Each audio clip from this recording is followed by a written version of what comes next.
તો આ તરફ અંબાજીમાં પણ ભાદરવી પૂનમના મેળામાં ભીંજાયા છે માઈ ભક્તો। સમગ્ર અંબાજી પંથકમાં ધોધમાર વરસાદ ખાબક્યો છે, જેને કારણે ભાદરવી પૂનમ ભરવા જતા યાત્રાળુઓ અને અંબાજી પહોંચેલા યાત્રાળુઓ જે છે તે આ ધોધમાર વરસાદની અંદર ભીંજાયા છે। સમગ્ર અંબાજી પંથકમાં હાલ ધોધમાર વરસાદી માહોલ છવાયેલો જોવા મળ્યો છે।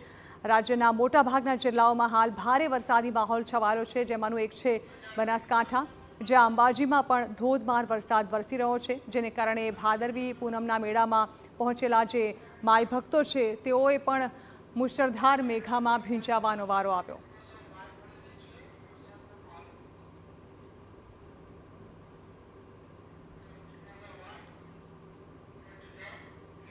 તો રાજ્યના મોટાભાગના જિલ્લાઓમાં હાલ સાર્વત્રિક વરસાદી માહોલ જોવા મળ્યો છે, ત્યારે બનાસકાંઠા અને ખાસ કરીને અંબાજીમાં જ્યાં ભાદરવી પૂનમનો મેળો ચાલી રહ્યો છે ત્યાં પણ વરસાદી માહોલ છવાયેલો છે, જ્યાંથી અમારા સહયોગી જિજ્ઞાસા અમારી સાથે જોડાઈ રહ્યા છે।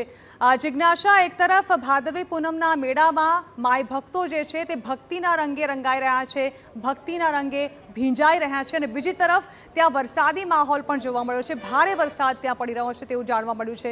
જાણવા માંગીશું કેવો વરસાદી માહોલ જોઈ રહ્યા છો આપ ત્યાં?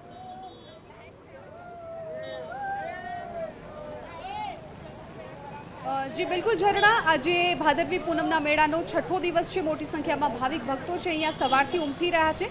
25 લાખ કરતાં વધારે શ્રદ્ધાળુએ મા અંબાના દર્શન કર્યા છે, પરંતુ આજે વહેલી સવારથી સાથે સાથે વરસાદી માહોલ પણ એટલો જ જામ્યો છે। બનાસકાંઠામાં રેડ એલર્ટ આપવામાં આવ્યું છે, આવતીકાલે પણ રેડ એલર્ટ આપવામાં આવ્યું છે, એટલે જે પ્રકારે હવામાન વિભાગે વરસાદની આગાહી કરી હતી એ જ પ્રકારે અત્યારે બનાસકાંઠામાં વરસાદી માહોલ જામ્યો છે। દ્રશ્યોમાં આ બજારો પણ દેખાતી હશે કે જ્યાં ધીમે ધીમે પાણી ભરાવાની શરૂઆત થઈ ગઈ છે। આજે વહેલી સવારથી જે પ્રકારે વરસાદ વરસ્યો, પરંતુ તેમ છતાં ભાવિક ભક્તો છે તેમનું જે આસ્થાનું કેન્દ્ર છે અંબાજી, ત્યાં આવવાનું તેઓ બંધ નથી કરી રહ્યા। સવારથી જ ભક્તોની ભીડ છે, ત્યારે કેટલાક શ્રદ્ધાળુઓ અહીંયા જોડાયેલા છે। વરસાદ ચાલુ છે તેમ છતાં તેઓ મા અંબાના દર્શન કરવા માટે આવ્યા છે। તમે દર્શન કર્યા? હા, અમે દર્શન કર્યા। ક્યાંથી આવ્યા છો? અમે કડીથી આવ્યા છીએ। કેટલા વર્ષથી આવો છો? અમારું આ 30મું વર્ષ છે।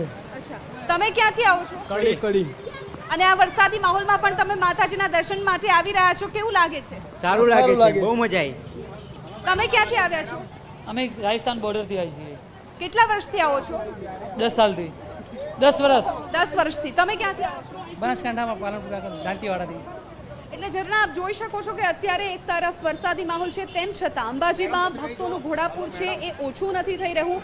અત્યાર સુધીમાં અનેક ભક્તો આવી ચૂક્યા છે। આવતીકાલે એક તરફ ચંદ્રગ્રહણ પણ છે, એટલે 12:30 વાગ્યા બાદ તો મંદિર બંધ રહેવાનું છે, એટલે આજે ખાસી ભીડ જોવા મળી રહી છે, ભક્તોનો ધસારો જોવા મળી રહ્યો છે। અને સાથે સાથે આવતીકાલે હવામાન વિભાગે બનાસકાંઠામાં રેડ એલર્ટ પણ આપ્યું છે, એટલે તંત્ર પણ સજ્જ છે। તંત્ર પણ આ વરસાદી માહોલને પહોંચી વળવા માટે તમામ તૈયારી છે અત્યારે બનાસકાંઠામાં કરી રહ્યું છે। બિલકુલ જિજ્ઞાસા, થોડી જ વારમાં આપની સાથે ફરી એકવાર જોડાઈશું। અત્યારે આભાર। તો આપણે જોયું કે કઈ રીતે અંબાજી ખાતે એક તરફ ભક્તોનું ઘોડાપૂર ઉમટ્યું છે, બીજી તરફ અંબાજીમાં વરસાદી માહોલ પણ સારો એવો છવાઈ ચૂક્યો છે।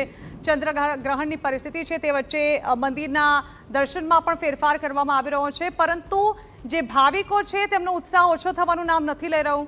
ભારે વરસાદી માહોલની વચ્ચે પણ મોટી સંખ્યામાં ભાવિકો મા અંબાના આદિશક્તિના દર્શનાર્થે ઉમટી રહ્યા છે।